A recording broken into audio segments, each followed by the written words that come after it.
existe nada melhor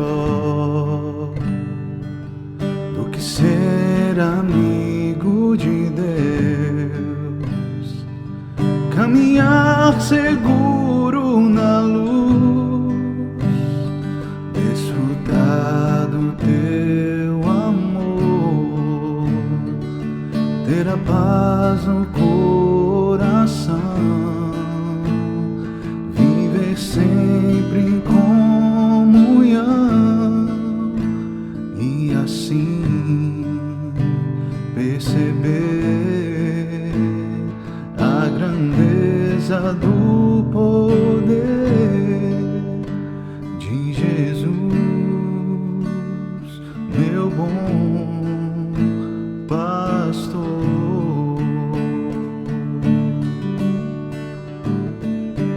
Não existe nada melhor do que ser amigo de Deus, caminhar seguro na luz, desfrutar do seu amor, ter a paz no coração, viver sempre em comunhão e assim perceber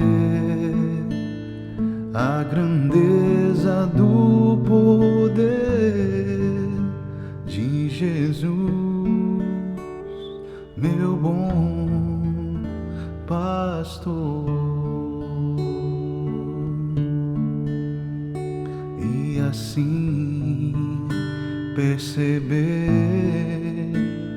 a grandeza do poder de Jesus, meu bom pastor.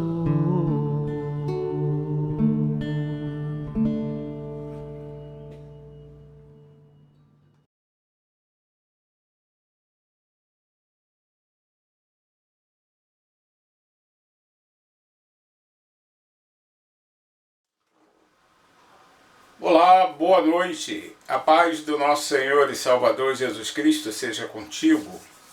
Hoje é quinta-feira, dia 5 de novembro de 2020. Estamos no nosso culto de ensino nos lares. É com grande alegria que damos início a mais uma atividade da nossa igreja. Estamos aproveitando essa oportunidade de estarmos nos lares com as nossas famílias e dedicar um tempo em oração, um tempo da leitura e o aproveitamento da palavra de Deus com aplicação prática em nossas vidas, né?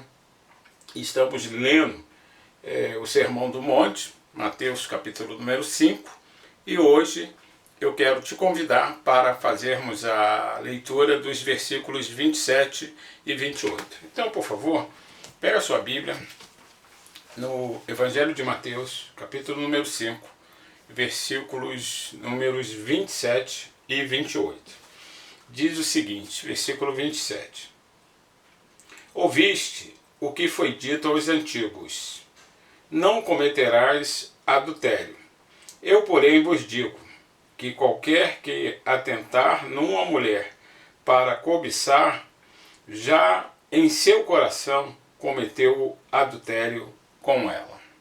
Então vamos orar para darmos início ao nosso ensino nessa noite, clamando a Deus para que a presença do seu Espírito seja permanente com a nossa igreja, com a nossa família, de forma que possamos saborear e entender a vontade do nosso Deus para a nossa vida.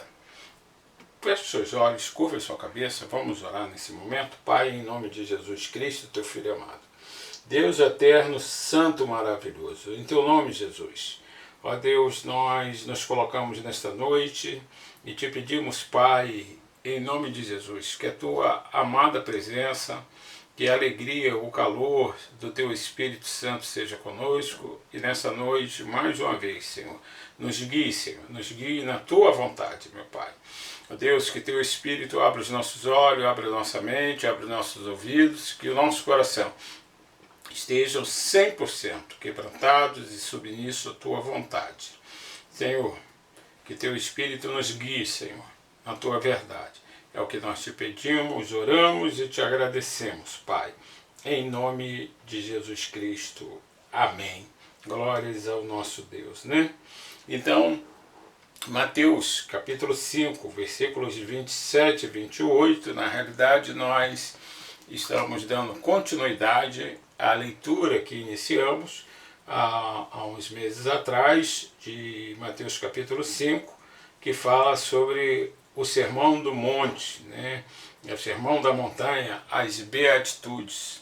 Então, umas Bíblias trazem como Sermão da Montanha, outro como Sermão do Monte, né? Quando Jesus, no início do seu ministério, no início da sua caminhada, né, terreno, do trabalho que ele desenvolve, ele escolhe aqueles que serão os seus discípulos e ele começa esse trabalho de mostrar de que forma ele traz esta interpretação diferente da forma como a lei vinha sendo interpretada pelos fariseus, pelos escribas, né, pelos sacerdotes, por aqueles que administravam o templo, a casa de Deus, e Jesus traz uma aplicação prática para a vida daqueles homens, daquelas pessoas ali na Galileia. E aí ele começa a colocar as bases, as estruturas do seu ministério, da forma como ele vai interpretar e da forma como vai desenvolver os seus ensinos, olhando sempre para a lei estabelecida por Deus no Antigo Testamento. Então, Mateus capítulo 5, 27 e 28, nós estamos dando início aqui a uma parte que fala sobre a essência do pecado, né? A pecaminosidade, né? Como o pecado ele não é uma coisa que aparece por si só, né? Está entranhado alguns sentimentos, alguns desejos, algumas vontades dentro do pecado, né? E veja que Jesus ele diz aqui, ouviste que foi dito aos antigos. E no 27, no 28 ele diz o seguinte: eu porém vos digo, né? Então ele faz aí uma comparação, que não vamos tratar como um confronto, mas uma comparação, mostrando um ensino antigo e um ensino novo, né? Então o ensino antigo aí que os fariseus e os escribas tinham imposto para a nação de Israel, e o ensino agora que ele está trazendo, né? Então, na realidade, Jesus diz aqui o seguinte, né? Ouviste o que foi dito aos antigos, não cometerás adultério. E aí no 28 ele diz o seguinte: eu porém vos digo que qualquer que atentar numa mulher para cobiçar, já em seu coração cometeu adultério com ela. E isso que nós precisamos entender, essa diferença, né, essa sutileza, essa forma da interpretação do texto, que não é pura e simplesmente uma interpretação, é uma aplicação. Nós, infelizmente, vivemos em nossos dias com as duas dificuldades. Vemos aplicações sem a interpretação, sem levar em conta o texto e o contexto.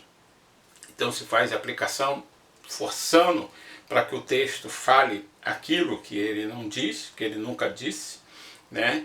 E existe muita interpretação que não leva em consideração a aplicação. São interpretação, são estudos, elas são evasivas, elas não são conclusivas, né? E aí não se vê aplicação, aplicabilidade para a nossa vida. Então nós temos, infelizmente, essas duas dificuldades, né?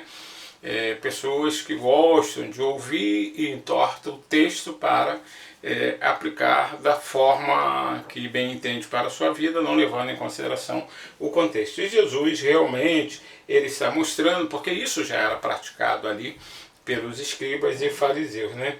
Então eles haviam reduzido o mandamento que proíbe o adultério ao ato físico, né? Eles diziam o seguinte, né? Olha, não cometerás adultério, mas para eles cometer adultério era o ato físico, né? E Jesus aí ele traz a essência da lei do ensinamento. Ele diz o seguinte: eu porém vos digo, né? Porque os escribas e os fariseus diziam o seguinte: olha, não cometerás adultério, o ato físico, né, de praticar o adultério, ter uma relação fora do casamento, né? Então para eles a lei estava falando sobre esse ato físico, né? Jesus diz o seguinte: eu porém vos digo, qualquer que cobiçar. Então para ver o ato físico, primeiro há o desejo, né? Não se há nada físico, não se acontece algo sem que antes haja uma preparação, um desejo, uma vontade. E aí Jesus ele coloca exatamente isso, né? Eles imaginavam que enquanto não se consumasse, enquanto não houvesse o ato físico, eles não seriam culpados, né? Mas eles ressaltam a letra, então eles não ressaltam a essência da lei.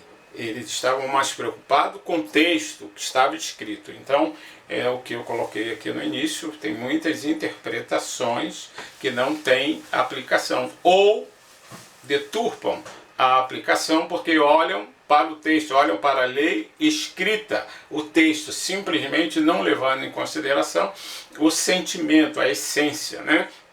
E 2 Coríntios capítulo 3, versículo 6 diz o seguinte: porque a letra mata, mas o espírito vivifica, né? Então nós temos que tomar muito cuidado com essa leitura, com essa interpretação, né, criteriosa, santificada, né, essa pesada de ler a lei e querer, olha a lei porque está escrito, né? Nós temos que ter cuidado porque a lei de Deus ela tem uma essência, e essa essência vem do coração de Deus, né?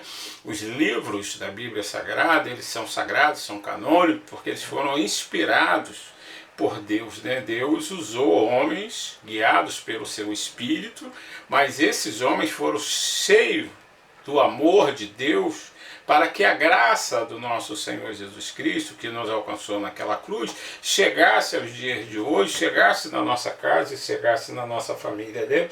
A lei de Deus não para diante da ação, né? Tem muitas pessoas que pensam o seguinte: o crime só se cometeu quando se consumou, né? E aí depois, bom, vem o julgamento, e aí depois do julgamento não sou mais culpado. A lei de Deus não para só na ação, né? Tem pessoas que partem para fazer uma ação e não conclui aquela ação, então não foi feita, é uma tentativa, então não condena, libera, né?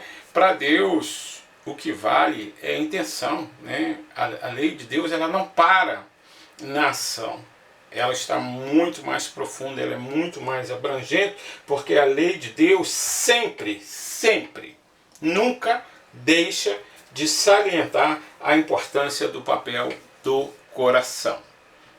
Deus olha o coração do homem, Deus olha o coração de uma mulher, Deus olha a vida da pessoa pelo coração, pelo seu sentimento, pelo amor genuíno que está dentro do coração e não aquilo que se expressa de forma exterior.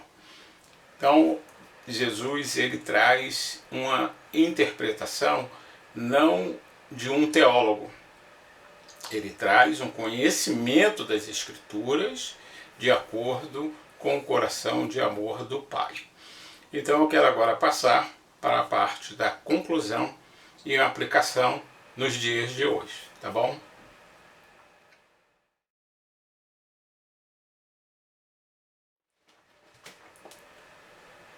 Irmãos, quero concluir então o ensino de hoje com uma aplicação prática, verdadeira, né? uma aplicação relevante para nossas vidas, para a nossa adoração, para a nossa formação cristã, para o nosso comportamento, para o nosso testemunho como filho de Deus, como mulher de Deus, né?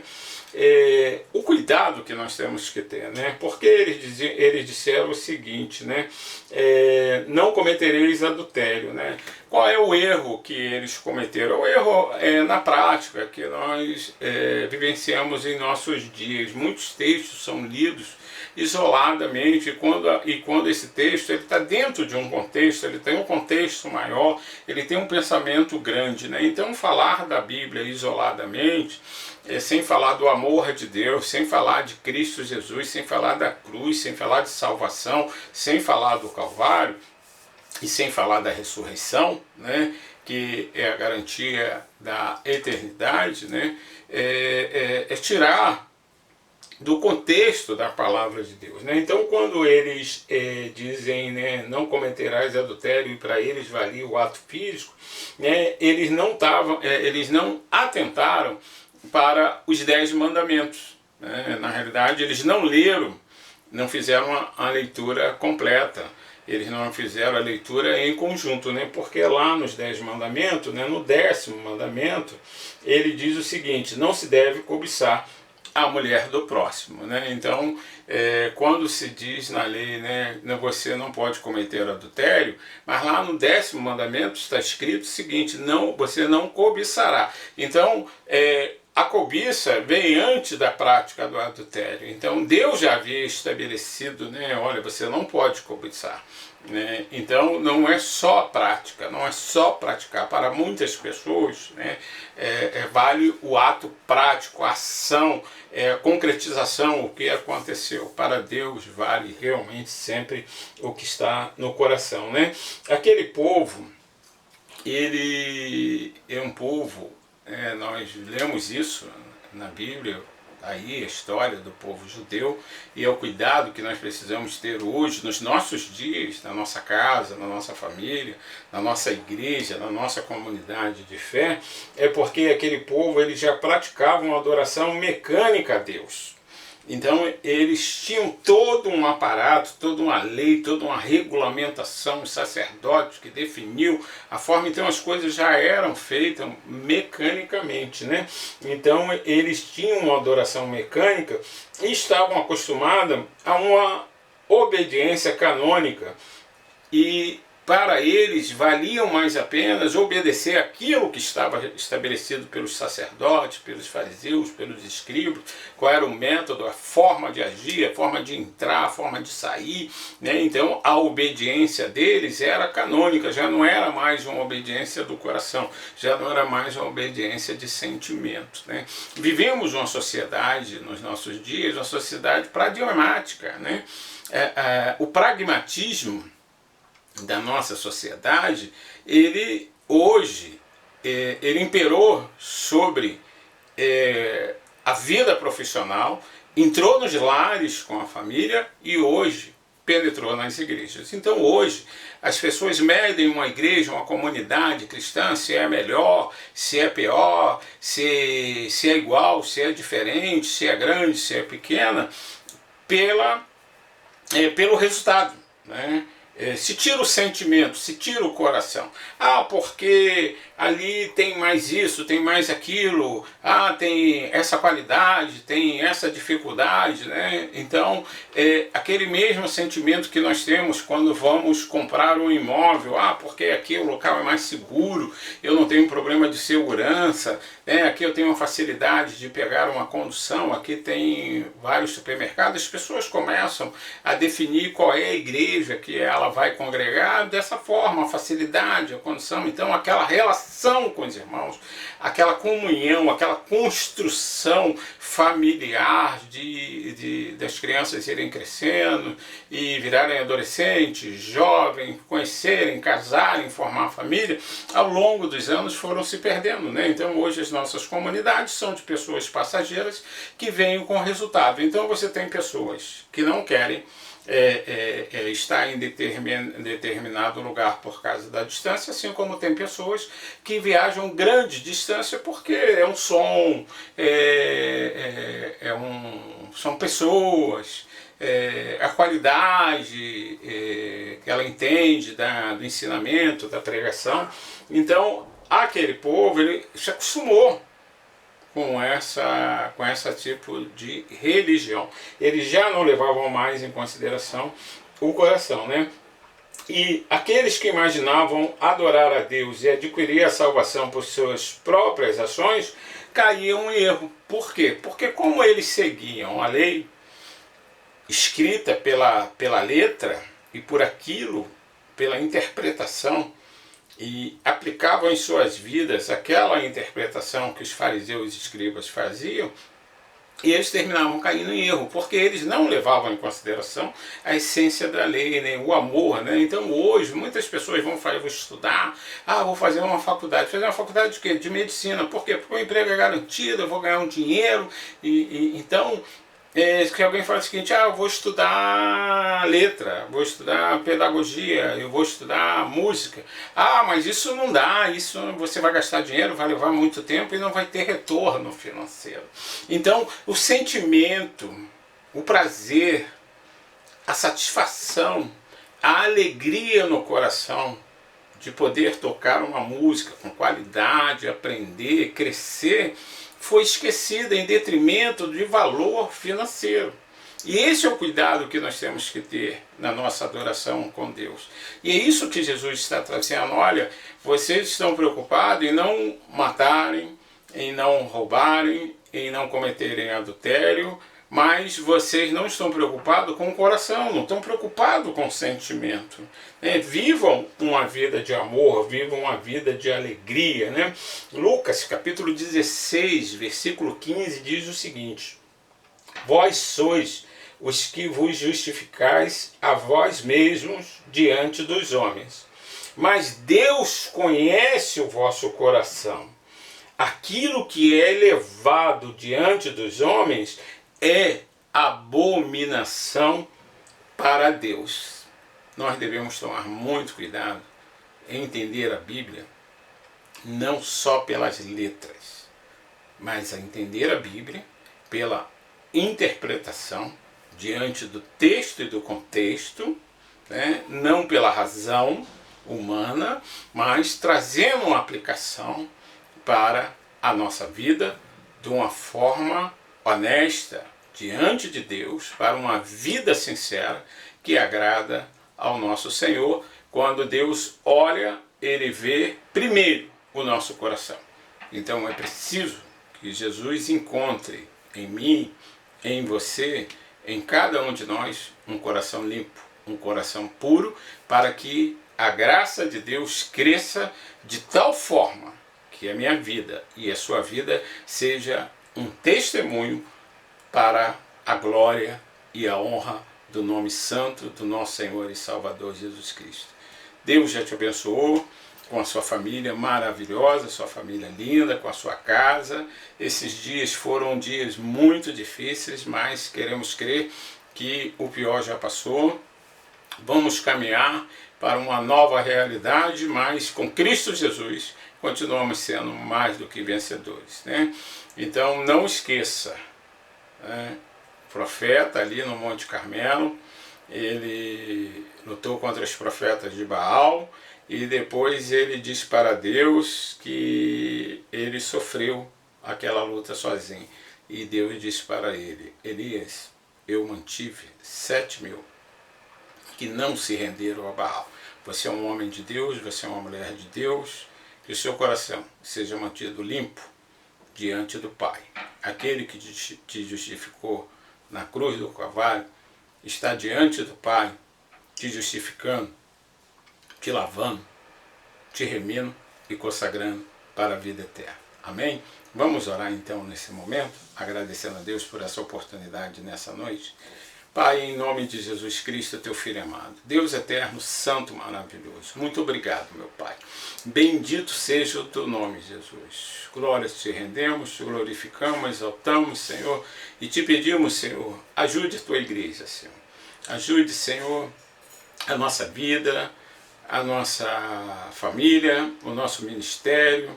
Deus, a comunhão do Teu Espírito Santo esteja sobre a nossa casa, livrando a nossa vida e a nossa parentela desses males desse mundo, dessa doença maligna do inferno, Senhor, das dificuldades, Senhor, econômicas, financeiras e sociais. Senhor, guarda o Teu povo, guarda a Tua igreja, onde estiver um dos Teus, Senhor, seja conosco, Senhor.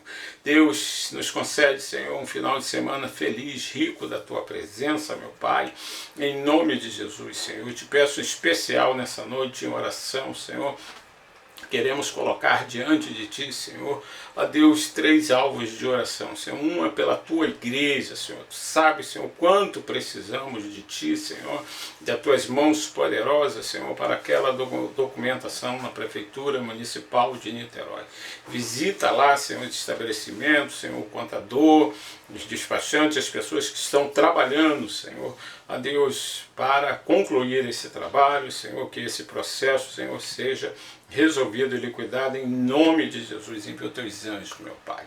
Também colocamos diante de Ti, Senhor, as finanças da Tua igreja, meu Pai, da Tua casa, Senhor, a Tua obra, meu Pai. Tu és o Deus que nos guardou, Tu és o Deus que nos comprou por um preço de sangue, e Tu és o Deus que nos sustentou até aqui, Senhor. Mantém, Senhor, os dizimistas fiéis, Senhor, os ofertantes para a Tua obra, para a Tua casa. Prospera, Deus, a vida do meu irmão, da minha irmã, seu trabalho, sua empresa, suas finanças, seus negócios, sua despensa, seu lar.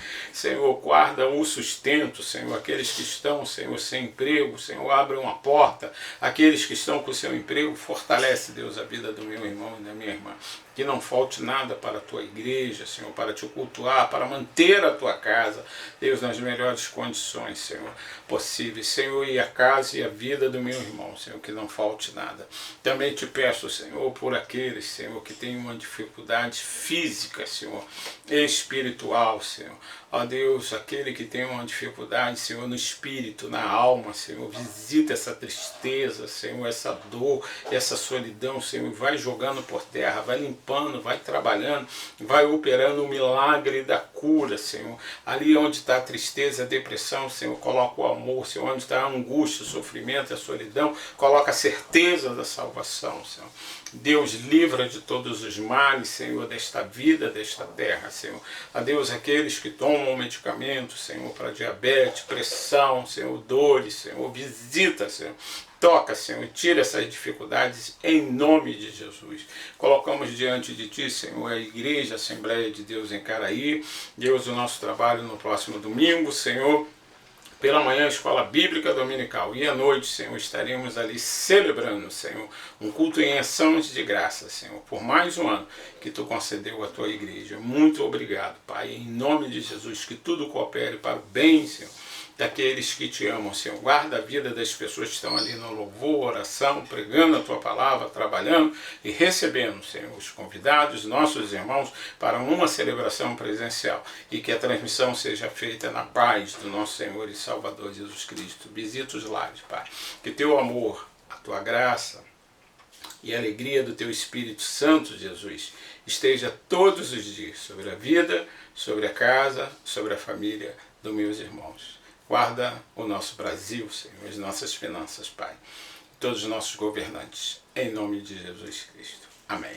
Muito obrigado, meu irmão, minha irmã. Deus te abençoe e que a graça do Senhor continue sobre a sua vida e sobre a família todos os dias, tá bom? Domingo, te aguardo, em nome de Jesus Cristo.